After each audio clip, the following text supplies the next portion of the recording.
With great excitement, I introduce you to Northwood University, a truly exceptional institution in American higher education.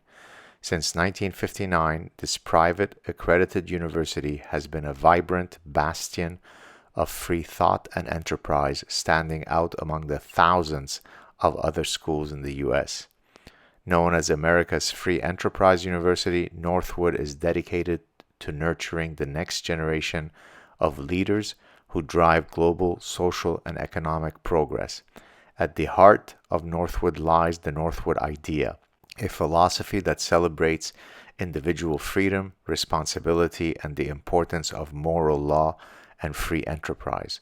This entrepreneurial spirit is evident in that 1/3 of Northwood alumni own businesses. Northwood is more than an institution. It's a movement that empowers students to think critically and champion liberty. It is a rare gem in today's academic world. If you're passionate about supporting a university that values intellectual growth and free enterprise, or to learn more about its academic programs, visit northwood.edu. Hi, everybody. This is Saad for the Saad Truth. I don't know what's going on, but I'm getting a lot of astrophysicists and other physicists that are coming on my show. Today, I've got Professor Craig Wheeler, who's an astrophysicist from the University of Texas, Austin. Welcome, Craig. How you doing? Very glad to be here. Thank you. My pleasure. Let me just mention a few of your bio elements. You're the Samuel T. and Fern Yanagisawa Regents Professor of Astronomy Emeritus at the University of Texas at Austin. By the way, I gave a few talks there in May 2022. You're the president. Yeah, it's too bad we didn't get to meet then. Sorry, I missed that. Yeah. I talked about The Parasitic Mind, which is this book right here. And I also talked about how do you apply evolutionary psychology in the behavioral sciences. You were the president of the American Astronomical Society from 2006 to 2008. You were elected as a fellow of the American Physical Society in 2007. And next week, you have your latest book that's coming out, The Path to Singularity, How Technology Will Challenge the Future of Humanity. Anything else you'd like to add to that bio before we get going? No, that's fine. That kind of sums it up. Okay, so back into that 50 years of being an astrophysicist. If you want, if you want, we could start. I did a quick dive into your background. You are an expert in supernovas. So maybe before we start on the path to singularity, tickle our ears and our intellects with what are supernovas, how do we study them, and so on. Right. Well, supernova is an exploding star. The stars start off as a ball of hydrogen. They get hot. They burn hydrogen into helium and helium into heavier elements. And there's two principal ways the star can blow up. One is to get to a core of iron. And it turns out ordinary iron in this context absorbs energy, removes pressure, and the core will collapse down to make either a neutron star or a black hole. So it gets very fascinating very quick. And then there's a rebound of some kind. I shouldn't quite use that word for technical reasons. And you blow the outer parts of the star to smithereens and leave behind this neutron star or black hole. And then there's another type where you activate this in what's called a white dwarf star, which has the mass of the sun about the size of the Earth, very dense.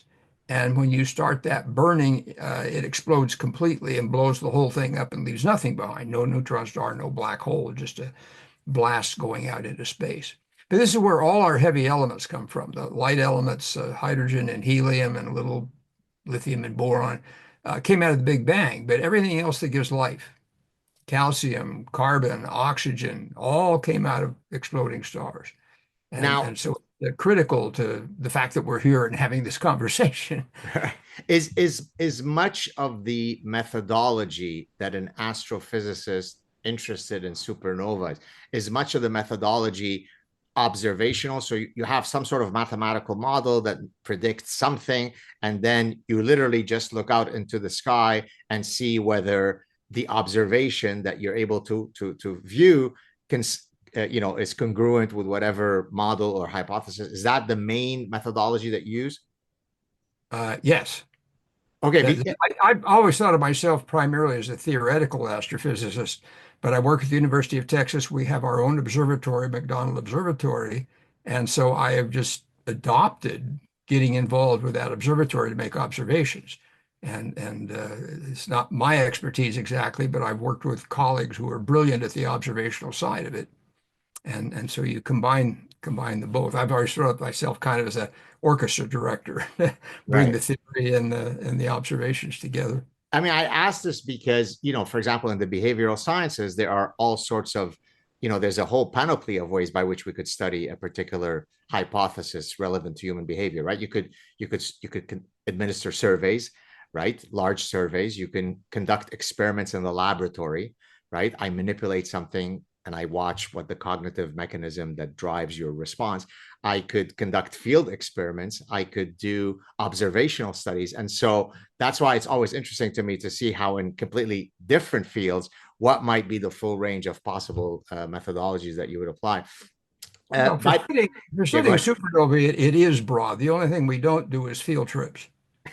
And It even might be, then, although Elon Musk is trying to solve that one. well, if we send satellites out into the solar system and monitor what abundances are out there and what amino acids are in meteors and asteroids and stuff, that's kind of a field trip. So I think there are parallels to a lot of what you just said.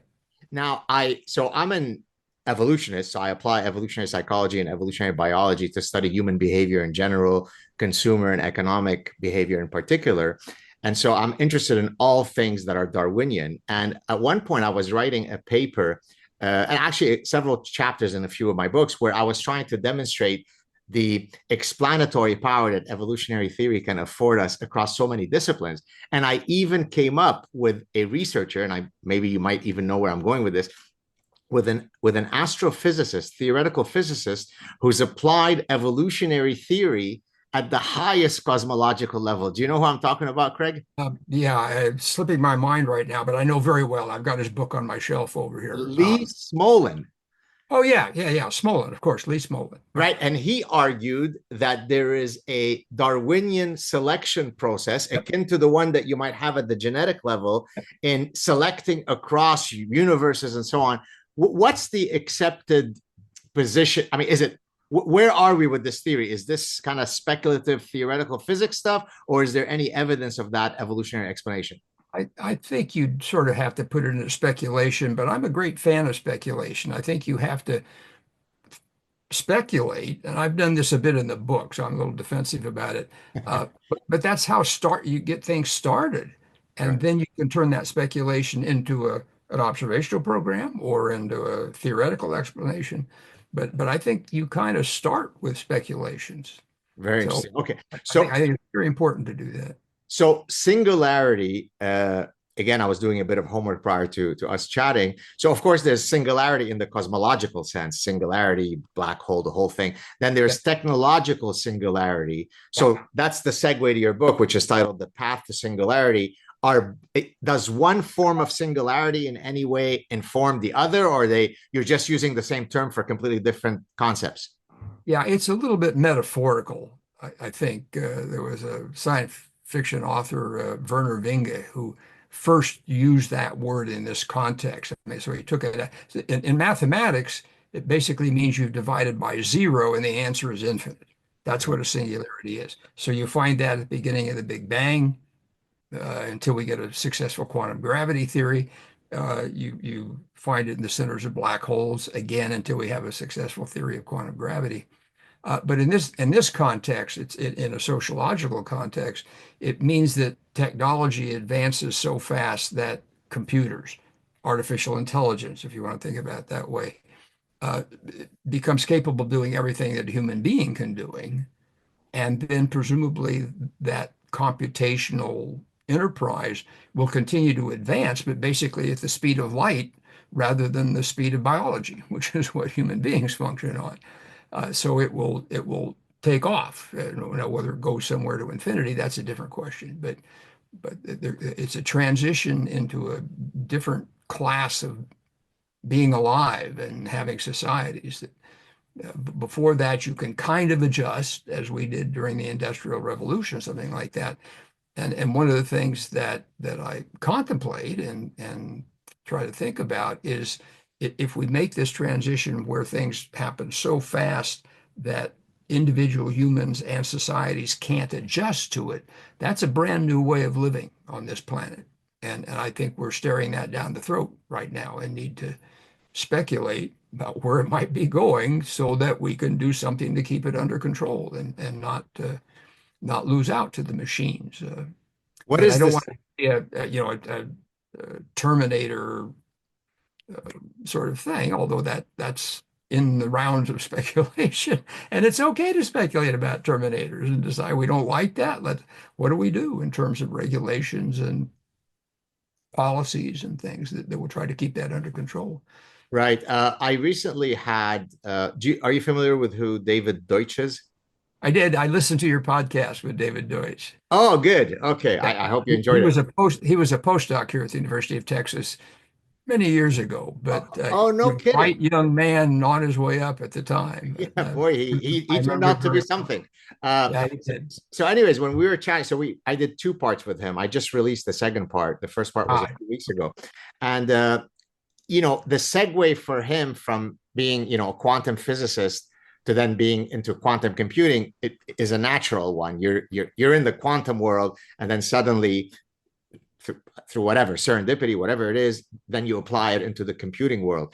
In your case, what was the segue that took you from, I'm an astrophysicist who is a specialist in supernova, and now I'm going to take a crack at writing this book about technological singularity?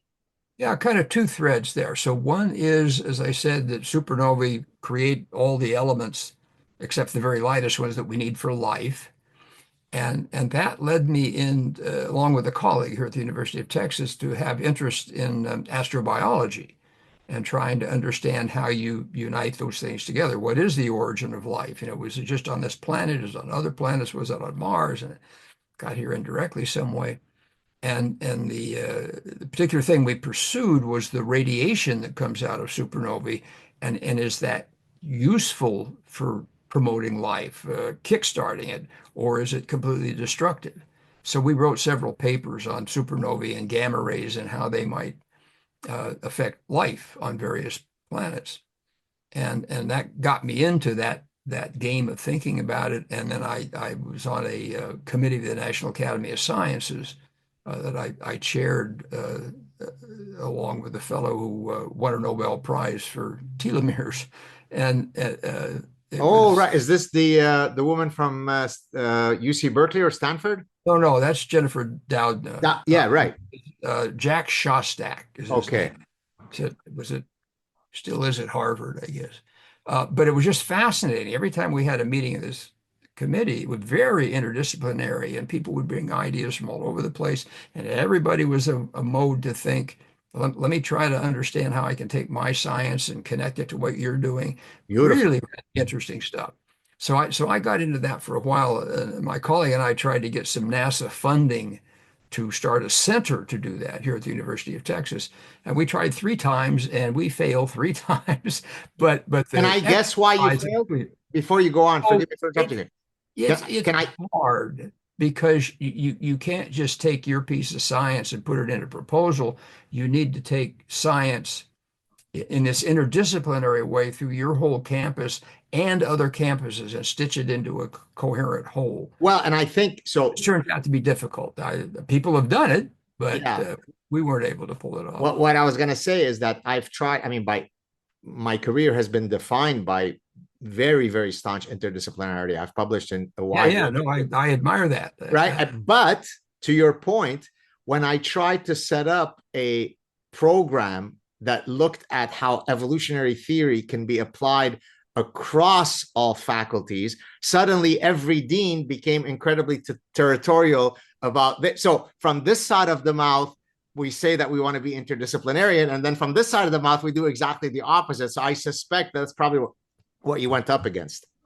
God, been there, done that.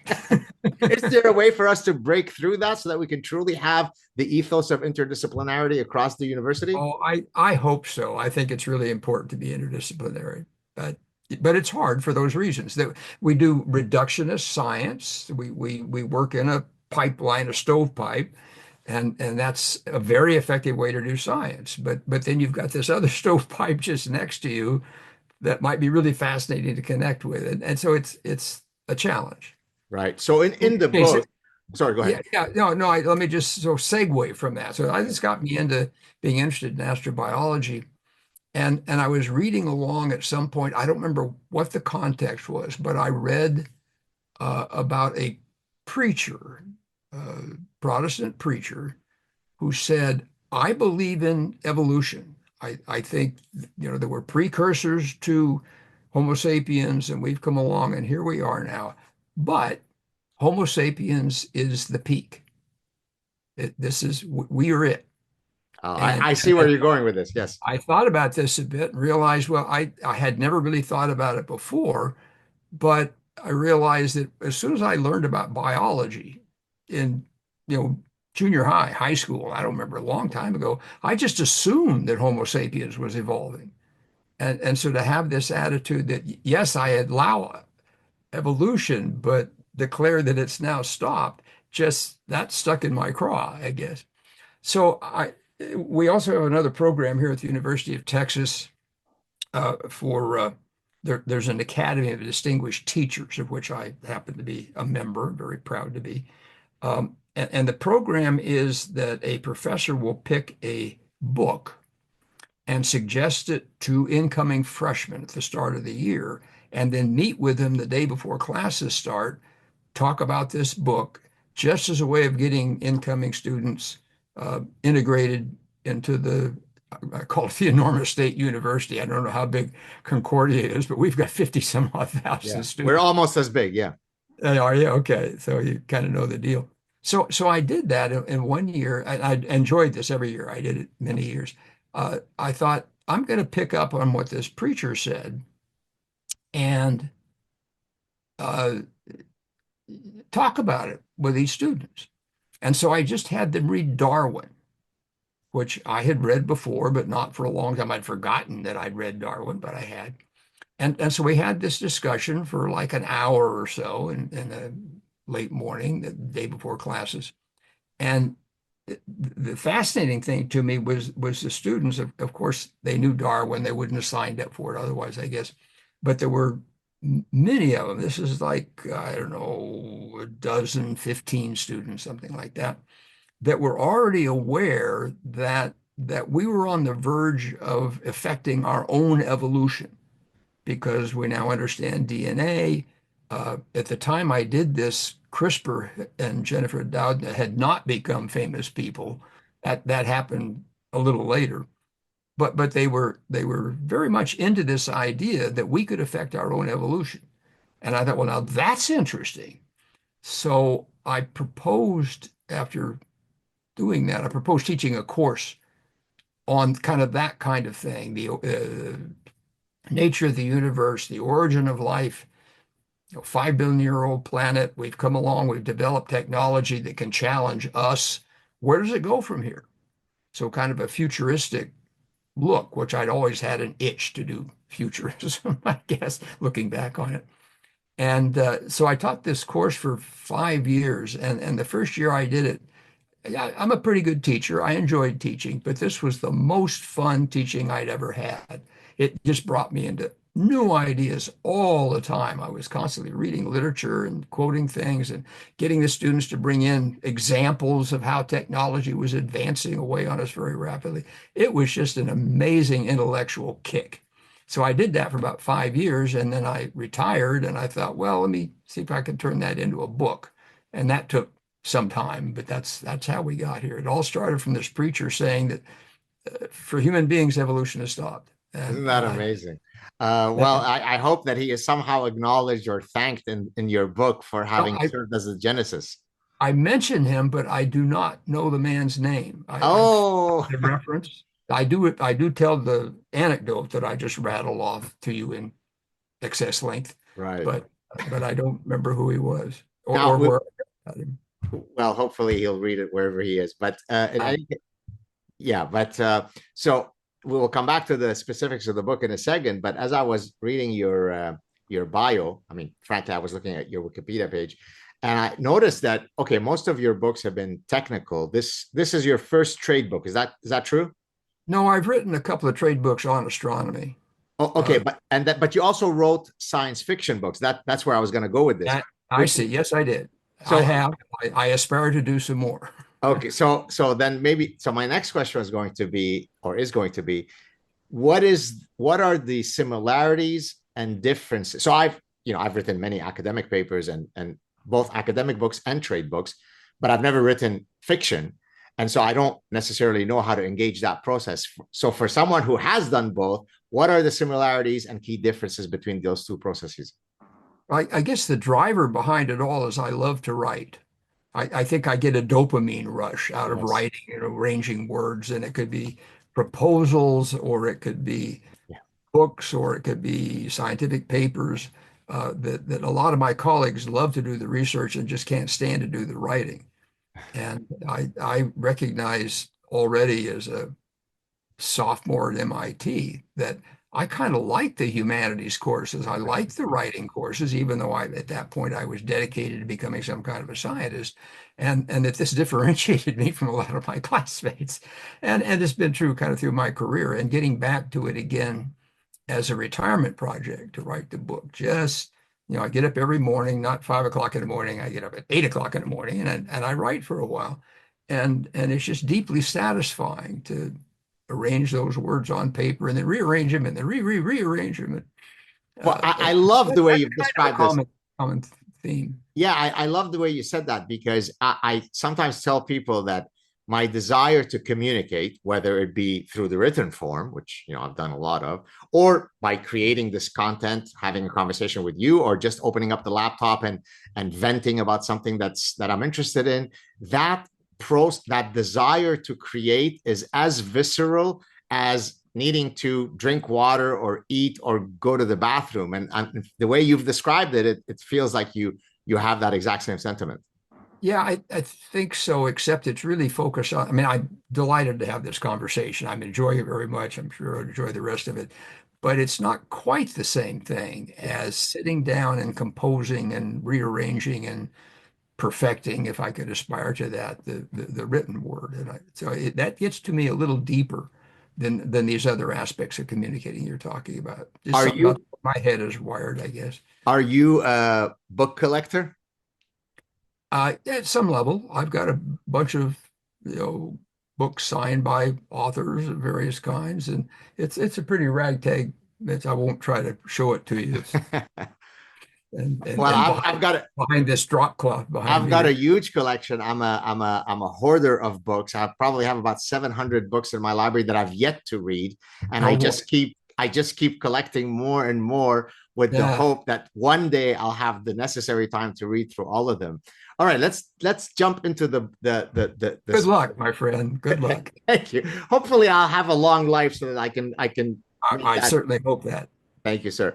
All right, let's talk about what are some things. So you went in the book. I was looking at I haven't had a chance to read it yet. I only received it a few days ago. But you go into the economy, into democracy, into other disciplines.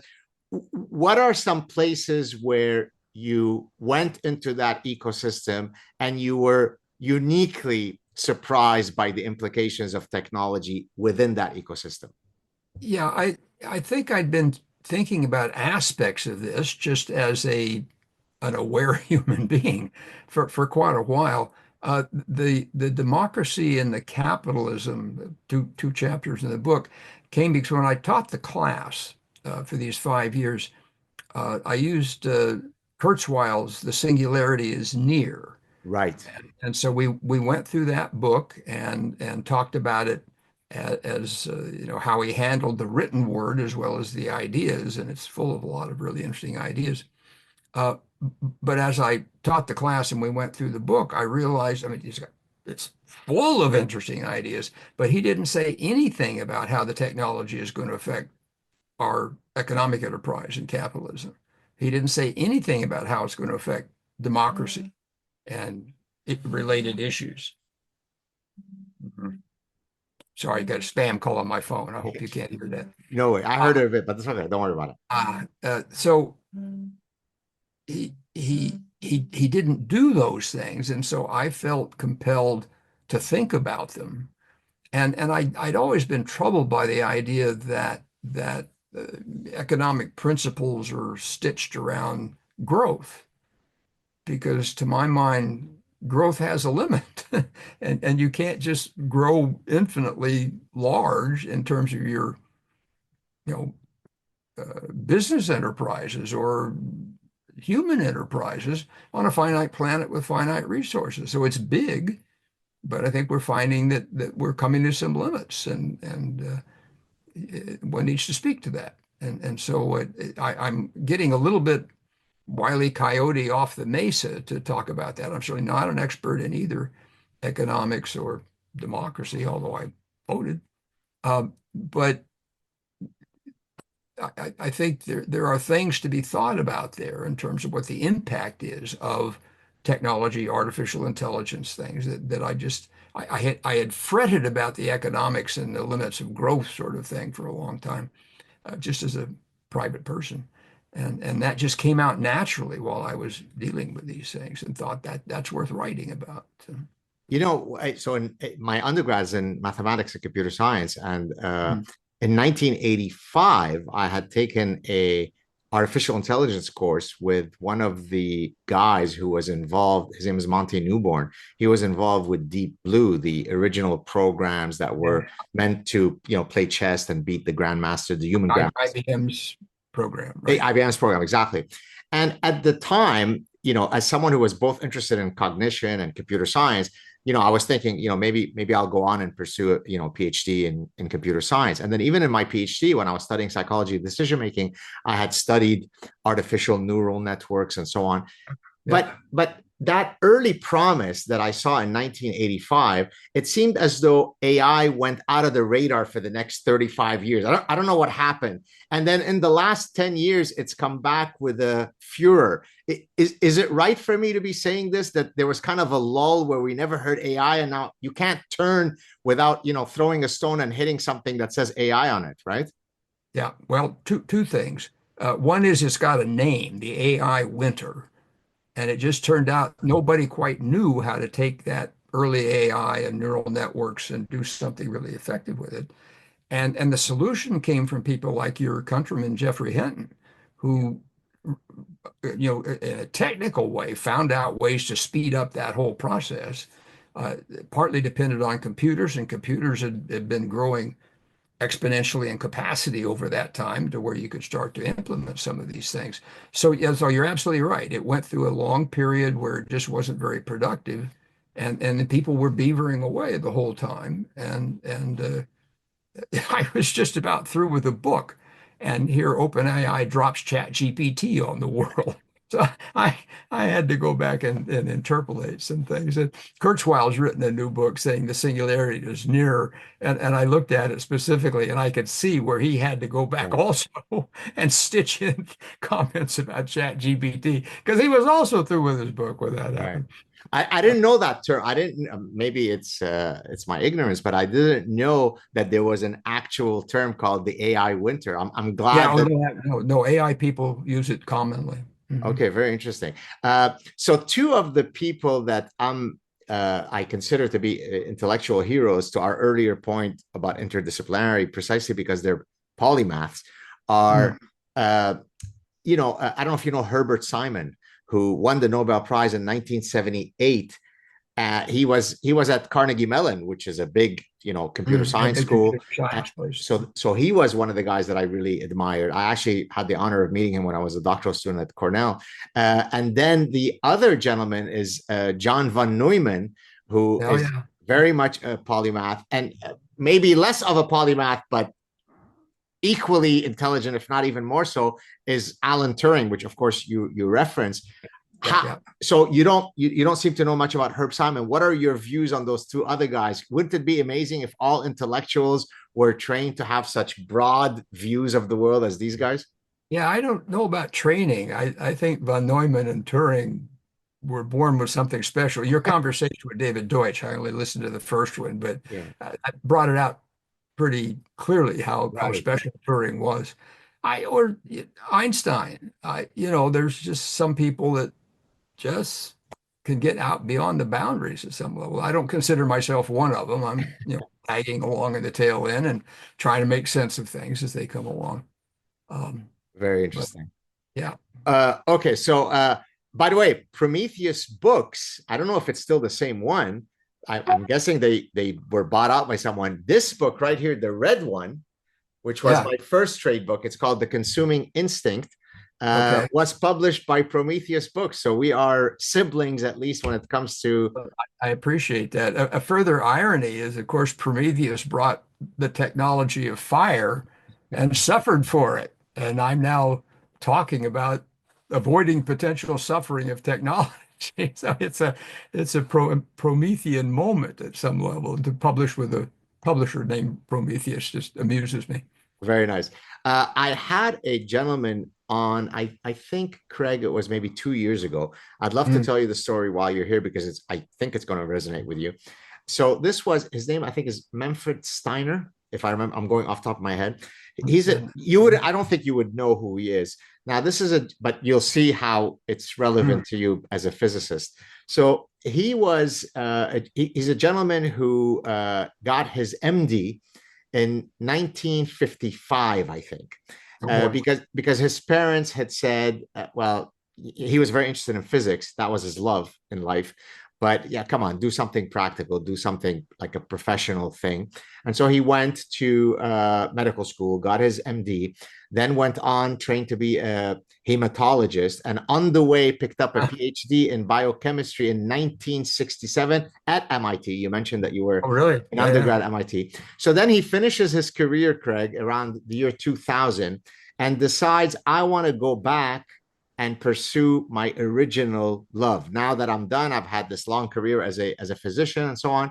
So he goes back, starts taking courses, and then graduates with a PhD from Brown University at the age of 89 with a No PhD in kidding. physics, Oh right? boy. So Wow. the way I'm setting up the question, you'll see why I'm setting it up. I mentioned that story, and so in my latest book, it was a book on happiness, and I talk about the one who at the end of their lives looks back and has as few regrets as possible is someone who's likely lived a good life. And so that for many things in life, it's really never too late. And then I give the example of this gentleman who's getting his PhD in physics at 89. So having set that up for you, are there any things, and hopefully you've got many, many more years of life in you, but looking back at your life, are there things that you regret either because you didn't do and you wish you had done, or things that you did and you wish you hadn't done? Yeah, I think perhaps one of the major regrets I have looking back on it is a question of work-life balance. That phrase wasn't around when I was a young scientist striving away. And astrophysics is a game that is filled with brilliant, competent people. And so you strive to kind of compete. And I didn't think that I was quite up to that top level. And so I think emotionally I was saying, okay, let me put in more time to compensate at some level. And looking back on it now, I can see that that put some stresses on my family that I very much regret. It's funny you say this because We're fine, but it's still a regret. I asked that. It's become a tradition for me to ask this question with many of my illustrious I, guests, I can and say, and I had an almost exact answer as the one that you just gave by a recent guest who's a not pediatric, pancreatic surgeon. His name is Marty Macari. You might have seen him on TV at times. He's one of the guys who sort of was questioning some of the draconian COVID lockdowns and so on. And he said something, not using quite your same words, but something to the effect of when you start off in your career, you just get on that treadmill, and then you realize you're losing a lot of time not striking that balance that you mentioned. I suspect probably most high functioning academics would probably say the exact same thing, right? I don't know. I look around at my young colleagues, and now the work-life balance is an issue that is just talked about frequently, and they seem to be doing a pretty good job, raising kids and going to soccer games with them and baseball games, and I don't know. I admire him. Uh, Now that you're sort of out on the circuit to promote your book, have you found a newfound love for that process, or is it? I mean, I'm putting you on the spot. I'm not trying to ask you if you're enjoying my conversation, but in general, is this? But I am. You're welcome to it. I am. Oh, Yes. you're very kind. Is this like? Are you saying, hey, geez, why didn't I do more of this? 40 years ago, or is it sort of, generally speaking, part of the drudgery of having to do what you have to do to get people interested in your book? Well, it's I wouldn't call it drudgery, but it is demanding at some level. I've got 10, 12 podcasts scheduled in November. It's going to keep me busy. And there were things I wanted to write, this current book and another biography of my father, who Oh, worked on some amazing technology. It's kind of related to this technology, but he worked on early guided missiles. He worked on the first hydrogen bomb, actually went to Eniwetok and watched it explode. He worked on what was proposed to be a nuclear airplane that could effectively fly forever, and ended up segueing into the space program and ended up working on the Apollo program wow. and was associated with Apollo 13 when it blew up. He knew why it blew up. And I just thought that was a fascinating story. And besides, he was a wonderful father to me. And I wanted to write that for like 20 or 30 years. And so that was kind of the first on my retirement, let me write about that list. But it just turned out that this book from the course I was teaching just came together earlier. So I finished that one and I'm working on the biography now. Oh, wow. Wow, wow, wow. Now, are there, and I mean, I forgive me for asking, but I'm assuming your father has passed away. Yeah. Are there other, brothers, sisters, someone who may be alive to see this ultimate homage that you might be granting your dad? Well, my sister is still around, I'm happy to say. And I've got some cousins. And then there's, the next generation that I hope will be somewhat interested in it. But, what I really aspire to is to write a book as a biography that is interesting to people who are interested in biographies. That is not people that just personally knew my father. Yes. I hope I can attract a wider audience. Now, whether I can or not, it's a challenge, and I'm having fun with it. But until I finish that and try to put it out on the market, I won't know whether. I actually fully understand what you mean by, people who are interested in biographies, because I actually have, and remember I was mentioning earlier that I've got this huge personal library. I've got a pretty impressive list of biographies, a few autobiographies, but actually I just finished a biography here. I'll show it to you. Please. I just finished this Oh biography. yeah, Steve Biko. Steve Biko. Now the well, first I love that you know who that is. I first heard of Steve Biko in 1987 when the movie Cry Freedom came out, which recounted the friendship between the editor of a newspaper, a white South African, and Biko, and how they developed this really intimate Right. friendship. And that got me really interested in Biko. So I started devouring the stuff that he was writing, one of which was this book, this small book called I Write What I Like, which Mm. was what I call it, a honey badger mindset, right? You're not going to stop me from saying what I'm going to say. And of course, as it turns out, my career has been very much shaped by someone who is quite irreverent to nonsense, who, I've written The Parasitic Mind, which is a big indictment on some of the nonsense that goes on in academia. And so Biko really resonated with me, 35 plus years ago. Now, my wife and I were visiting this book antiquarian friend of ours, and she shows up with this book. She finds it. She goes, "Oh my God, look what I found for you. I know you love Biko." And so I really do appreciate your love of biographies. And when you do end up writing that book, please make sure to send me a physical copy of that book signed. I don't read biographies. Never. Rarely. Why is that? I just not intrinsically interesting to me, I guess, which is why it's an interesting experiment to try to write one. Now, I've read some, but it's just not a medium that I turn to particularly. Oh, I see. Okay, so you've got I'm trying to keep be mindful of the time. I know that you have a hard stop in at 3 o'clock.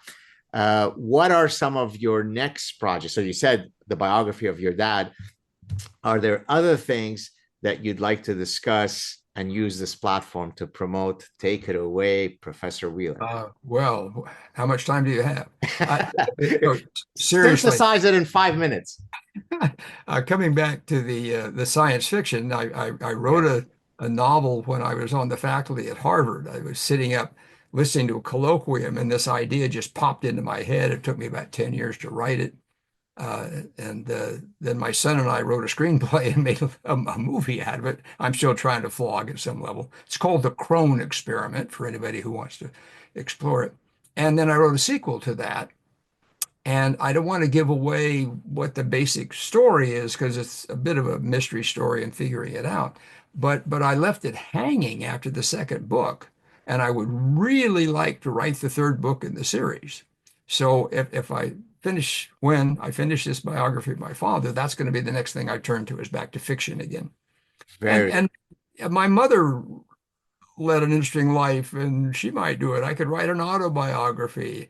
I've got some other quasi-fictional stories about a neutron star black hole buddies who sail through the galaxy that I drafted at one point and never finished. So this will keep me occupied for a long time. Are you a consumer of science fiction movies as a result of what you're talking about now in terms of your? Yeah, I enjoy science fiction movies.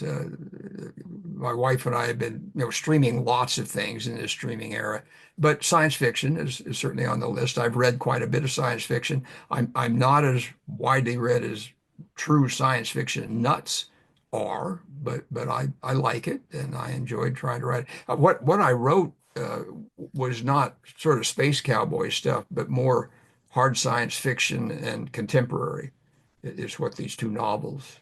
Right. Well, you may appreciate the story. I'm not sure if I've ever said it publicly. So I was speaking at this big venue in Mexico, where they brought all sorts of professors from many different disciplines. And at one point we were going to this event from the hotel, and I caught a cab that was waiting at the hotel lobby. And there was already someone in the cab who was another speaker. I get in there, I start chatting with him. I didn't recognize who he was to later find coming. It's a physicist who's done stuff in the science fiction realm who won a big award recently. Can you guess who that might be? Recently, I don't know. Was it David Brin? Kip Thorne. Oh, Kip. Oh, So yeah. No, man, there's an amazing career. So listen to this, Craig. He's an essential scientist, and then he comes up with Interstellar and makes a movie out of it, and then wins the Nobel Prize. And I was so ashamed after the fact because I was telling someone that story, and they looked at me like, "Why are you saying it so matter of fact?" I said, "Well, I have no idea who the guy is." So, you were in a cab with Kip Thorne. so only after the fact that I realized that I was in the presence of greatness. You were in the presence of greatness. Yes, you were. Oh wow, I'm sure that also holds true for you. Listen, I'm not in Kip's league, either as a writer or as a scientist. Well, you're very modest. Listen, it was such a pleasure to meet you, and hopefully I'll get a chance to meet you. And are you still in Austin? Yeah. Yeah. Well, I'll be coming to Austin to speak at the University of Austin, not University of Texas. Oh, interesting enterprise. Yeah, exactly. And so I'm coming to speak there either in January or February. And so hopefully our paths will cross. Thank you so much for coming. That. If you have the initiative to let me know when that is, I'd appreciate that. But I'll keep an eye out for it for sure. Wonderful. I just want to read the title of your book one more time and people can pre-order it now. And I think it comes out on November 19th. The Path to Singularity, how technology will challenge the future of humanity. What a pleasure it is to meet you. Thank you so much for coming on, Craig. Pleasure. The book's available in any bookstore, Amazon, Barnes and Noble, should be Walmart, for crying out loud. So stay on the line so we could say goodbye offline. Thank you so much for coming. all right. Thank you very much.